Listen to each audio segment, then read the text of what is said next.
Hey there, gamers. Today I'm coming to you from the counter of my dilapidated, asbestos-ridden apartment because I wanted to talk about this decrepit-ass image I was sent that has never left my head because my brain is a unicycle and the devil rides its pedals. The year is 1968, the Prague Spring, MLK's assassination, the release of the 9th Beatles album. Did anything good happen in 1968? Yes, and that's what we're here to talk about today. It was the formation of the Yogi Bear fried chicken restaurants. Enter my man Eugene Broom, who I coincidentally don't have a picture for, so we're going to use this picture of an actual broom instead. Eugene developed a type of honey-flavored chicken tenderizer that he used as the basis to open several restaurants, including, but not limited to, Mr. B's Western Steakhouse, Ponderosa Steak Bar, Frankenstein Hot Dogs and Beer, and Yogi Bear's Honey Fried Chicken. So for a little background, in the late 60s, Minnie Pearl and Mahalia Jackson attached their names to a fried chicken chain. Also, I didn't know who any of these people were before I started researching this, but Minnie Pearl was evidently just a character name and was played by Sarah Cannon, which is absolutely a sick-as-fuck name, and she was on a show called Hee Haw. But a guy named John J. Hooker... he persuaded both gospel singer Mahalia Jackson and Sarah Cannon to attach their names to his fried chicken business, which he named Minnie Pearl's Fried Chicken. Later on, the company would report a stock price of $64 million, which is $544 today, and unfortunately, the whole business would collapse due to allegations of stock price and accounting irregularities. And then, you know what? The Securities and Exchange Commission cleared everybody, and then nothing happened. If it's worth anything, Hooker was actually running for governor at the time and got the Democratic nomination in 1970. But back on track, Eugene thought, hey, what if I did the same thing? What if I got a famous public figure to endorse my fried chicken business? That's easy money. So he thought, what if I got Jackie Gleason? He's a famous guy. Which, for no other reason that I can figure out other than he had a catchphrase on the show The Honeymooners where he would say, how sweet it is! Which that ran for like 39 episodes and lasted for like 11 months.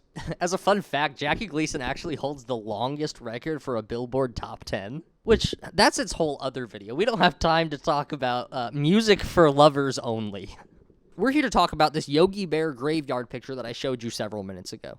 Unfortunately, to our dismay, Jackie Gleason declined his offer.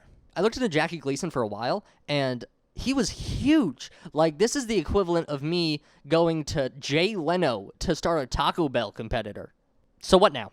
Here's a quote from one of Broom's partners. Then he saw Yogi Bear on a TV thing, and he liked it. Broom then decided that was the path that he needed to go. So he set off. He got in contact with Hanna-Barbera, who owned the production rights to Yogi Bear, and also a whole other bunch of cartoons, and that's why Cartoon Network exists, and that's why Boomerang exists, but we don't have time to get into that right now. We're here to talk about the Yogi Bear graveyard. Remember that? So he got in contact with Hanna-Barbera and Ed Justin, the merchandising supervisor, and pitched his idea to them. And they said, fuck it, why not? Yogi Bear fried chicken restaurant chain.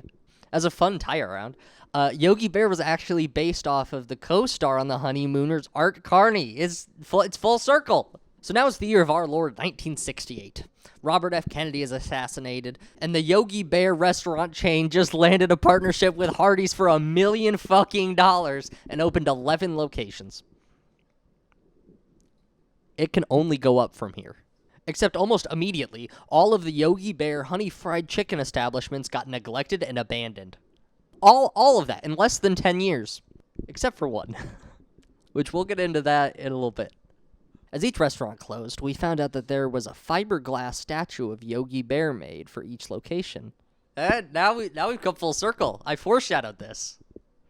All of them were purchased by an operator of a Jellystone-themed park in North Carolina. Jellystone Park is the name of the park from the show. Isn't that fun? But for some reason, all of them were just abandoned in a ditch behind a truck stop near Halifax, North Carolina. Just abandoned. Why? Why did they do that? No one is really quite sure when they were dropped there, but until 2008, they were just kind of laying there, just dead. Just like this forgotten piece of boomer media. It makes me think, in like 50 years, are we going to find like abandoned fiberglass statues of like Timmy Turner? But as of today, there's one standing location for Yogi Bear's Honey Fried Chicken, and it's in Hartsville, South Carolina. And you know what? If I had more than 300 subscribers, this would be the point where I actually cut to me being there. But you're going to have to settle for this instead.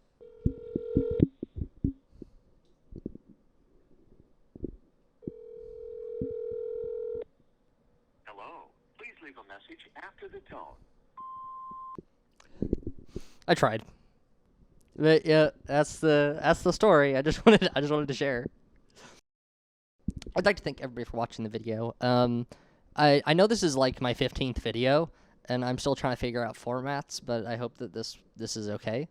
It doesn't really seem like a lot, but 300 subscribers is a lot of subscribers. That's a lot of people. If you put me in a room with that many people, I would surely have a panic attack.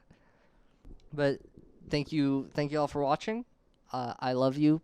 Please drink some water. I'm thirsty.